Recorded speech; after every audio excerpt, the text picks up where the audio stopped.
안녕하세요. 저는 짧았던 결혼 생활을 마치고 다시 싱글로 돌아온 20대 후반 여자입니다. 이제는 다 끝난 일이지만 그래도 시아버지의 말 같지 않은 장난 때문에 결국 이혼하게 된 사연을 적어볼까 합니다. 여대를 다니던 저는 아는 선배 언니의 소개로 지금의 남편을 만나게 되었습니다. 어려서부터 화기애애한 가족 사이에서 자란 저는 남편도 저희 친정아버지처럼 유머러스하고 재밌는 사람을 만나는 게 소원이었어요. 그리고 남편은 대학교 개그 동아리 출신이었기에 저는 첫 만남부터 남편에게 호감을 느꼈습니다. 남편 역시 참하고 단정한 저에게 첫눈에 반했다고 하더라고요. 그렇게 저희는 1년의 뜨거운 연애 끝에 결혼을 하게 되었습니다. 남편은 사형제 중 둘째였어요. 다른 삼형제는 모두 머리가 비상하여 해외에서 회사 생활을 하고 있었습니다. 반면에 남편은 공부에는 크게 관심이 없었대요. 그래서 어려서부터 다른 형제들하고 잘 어울리지 못했다고 하더라고요. 형제들이 떠난 이후로는 시부모님과 같이 살았고요. 그렇다 보니 남편과 시아버지는 늘 친구처럼 잘 어울리는 것 같더라고요. 그런데 그게 이런 식으로 부작용이 있을 줄은 정말 상상도 못했습니다. 남편의 프로포즈는 대부분의 여자들이 기대하는 것과는 좀 다른 식이었어요. 사실 저도 보통 여자들처럼 로맨틱한 프로포즈에 대한 환상이 있었죠. 장미꽃하고 풍선 장식 같은 일반적인 그런 거 있잖아요. 그런데 남편은 어디서 이상한 걸 듣고 왔는지 말도 안 되는 상황을 꾸며놨더라고요. 하루는 제가 야근을 하고 집에 돌아오는 길이었어요. 제가 자취를 하고 있었는데 거기가 좀 골목길이라 밤에는 무섭거든요. 그래서 남편에게 전화를 걸며 촉각을 곤두세우고 걸어가고 있었어요. 그런데 그날따라 남편이 전화도 안 받는 거예요. 종종 걸음으로 발걸음을 재촉하는데 갑자기 골목에서 남자 2명이 나타나더군요. 정말 순간 난 죽었다는 생각밖에 안 들었어요. 그 남자 둘이 저한테 슬슬 다가오고 저는 다리에 힘이 풀려서 뛰려고 하는데 뛸 수가 없더라고요. 그 순간 남편이 어디선가 튀어나와서는 그 남자들에게 뭐하는 자식들이냐고 고함을 치더라고요. 그러자 그 남자들이 가자 이러면서 도망을 갔어요. 남편이 저를 구해준 것만 같아서 정말 고맙고 남편이 다시 보였죠. 그런데 결혼식 당일날 신부 대기실에 말쑥한 남자 2명이 들어오더니 저희가 노력한 보람이 있네요라며 킬킬거리더라고요. 알고 보니 남편이 저에게 남자다움을 보여준답시고 그 친구들에게 부탁해 한마디로 연극을 한 거였어요. 순간 그 이야기를 들으니 어이없기도 하고 짜증도 났지만 당장 식장에 입장해야 되는데 못 따질 만한 경황도 없었네요. 남편도 아기가 있어서 그런 장난을 친 건 아니었을 테니 도를 좀 지나친 우리만의 추억 정도로 간직하려고 했습니다. 그런데 결혼 생활이 계속되면서 이게 남편만의 문제가 아니라는 걸 알게 됐어요. 특히 시아버지께서는 정말 쳐도 되는 장난과 안 되는 장난에 구분이 없으세요. 일단 본인이 재밌다고 생각하시면 상대가 어떻게 생각하든 개의치 않고 시도하시거든요. 한 번은 시아버지께서 새 잠바를 하나 사고 싶다고 하셔서 제가 모시고 백화점에 간 날이었어요. 한 매장에 들어가서 이것저것 골라드리고 있는데 점원이 따님이신가 봐요 라고 묻더라고요.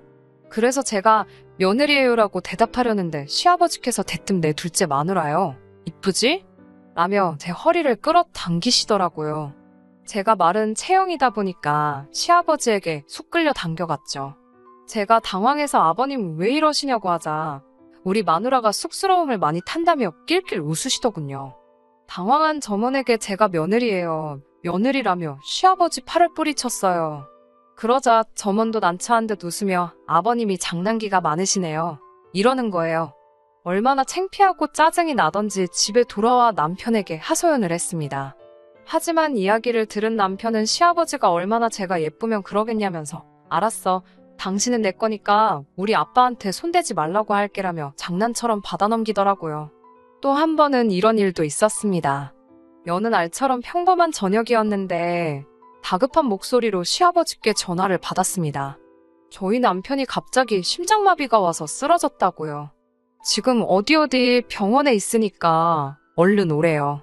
저는 이게 갑자기 무슨 말은 하늘에 날벼락인가 싶었어요. 집에서 신고 있던 실내화도 제대로 갈아 신지도 못하고 차키랑 핸드폰만 챙겨서 미친 듯이 병원으로 향했습니다.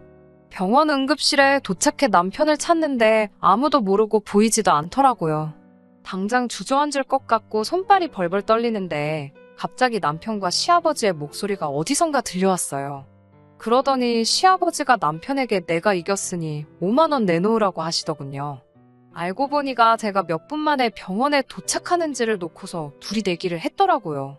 제가 둘 다 미친 거 아니냐고 고래고래 소리를 지르니 뭐 이까짓 걸로 그렇게 예민하게 받아들이냐며 대충 미안하다고 장난이었으니까 너도 그만하라고 그러더라고요. 그러더니 시아버지가 저한테 5만 원 중 2만 원을 주며 아가 내 덕에 돈 벌었으니 개평 받아가라 하시면서 그 돈으로 나중에 커피라도 사 먹고 진정하라며 낄낄 웃더라고요. 진짜 해도 정도가 있지 이게 뭐 하는 거냐고 제가 남편하고 시아버지에게 계속해서 화를 냈지만 그 둘은 제가 화내는 것마저도 예상이라도 했다는 듯 웃기만 하더라고요. 솔직히 그날 밤새 잠도 못 자고 이 사람들이 정상인가 싶고 내가 또라이랑 결혼을 한 것 같다는 생각도 들었습니다. 하지만 한편으로는 장난이 심하다는 이유로 이혼을 하는 게 좀 지나친 생각은 아닌가 싶기도 했고요. 밤새 고민 끝에 그래도 매사에 처져 있는 사람들보다는 낫지라는 생각으로 한 번 더 참아보기로 했어요. 시아버지께도 전화를 드려 정중하게 저는 그런 장난을 당하면 속상하고 상처를 받는다고 말씀드렸어요. 저한테는 제발 장난치지 말아달라고 말이죠. 그러자 시아버지도 알겠다. 너한테는 이제 그만하마라고 약속하셨고요. 그리고 얼마 전 진짜 더는 용서할 수 없는 그런 일이 있었습니다. 토요일 밤 시아버지께서 전화를 하셨더라고요. 하시는 말씀이 요새 몸도 안 좋고 적적하다며 잠깐 얼굴 좀 비추고 가라고 하시더라고요. 그래서 일요일 아침 일찍 시댁으로 향했어요. 시아버님을 모시고 나가 갈비도 사드리고 커피도 마시고 집에 돌아왔는데 핸드백에 넣어둔 줄 알았던 핸드폰이 아무리 찾아도 보이지 않더라고요. 카페에 두고 온 것 같아 전화를 했지만 카페에는 제 핸드폰이 없다고 하고 답답했어요. 그래서 제가 아무래도 안 되겠다고 식당이랑 카페에 가서 제가 한번 찾아보고 와야겠다고 하니까 남편이 자기가 다녀오겠다고 저는 집에 있으라고 하더군요. 그리고 그날 저녁이었어요.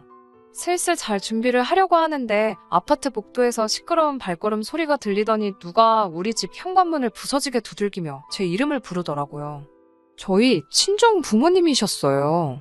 제가 깜짝 놀라 이 시간에 여길 왜 왔냐고 물었죠. 참고로 저희 친정은 저희 집에서 2시간 넘는 거리에 있어요. 친정 어머니는 저를 보더니 왈칵 끌어안고는 다행이라며 엉엉 우시더라고요. 저희 친정 아버지는 전에 본 적 없는 무서운 얼굴로 김서방 이 자식 죽여버린다고 그러시고요.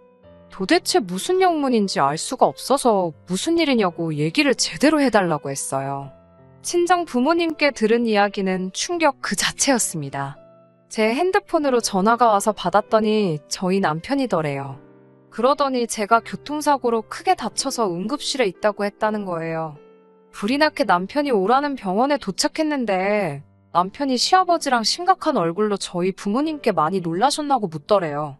당연히 저희 친정 부모님은 일단 저 좀 보자고 어딨냐고 저를 찾으셨고요. 그런데 자꾸 말을 돌리고 저를 안 보여주니까 너무 이상하더래요.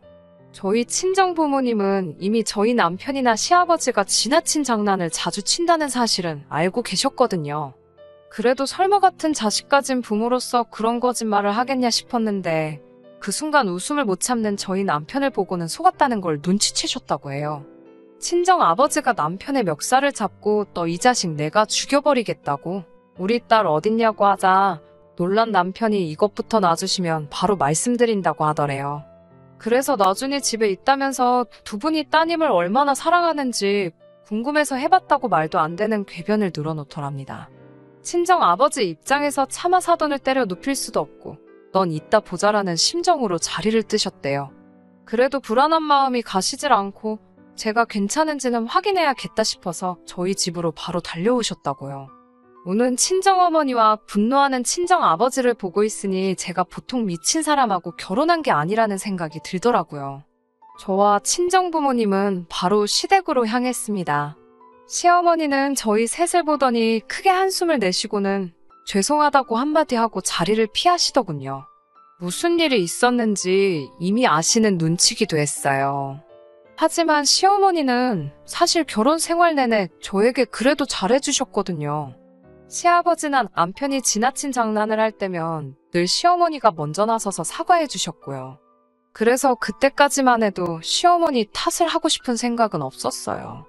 거실로 들어서니 시아버지는 뭐가 그리 당당한지 저희를 보고 실실 웃고 남편은 저에게 괜히 말을 걸고 눈치를 살피더라고요.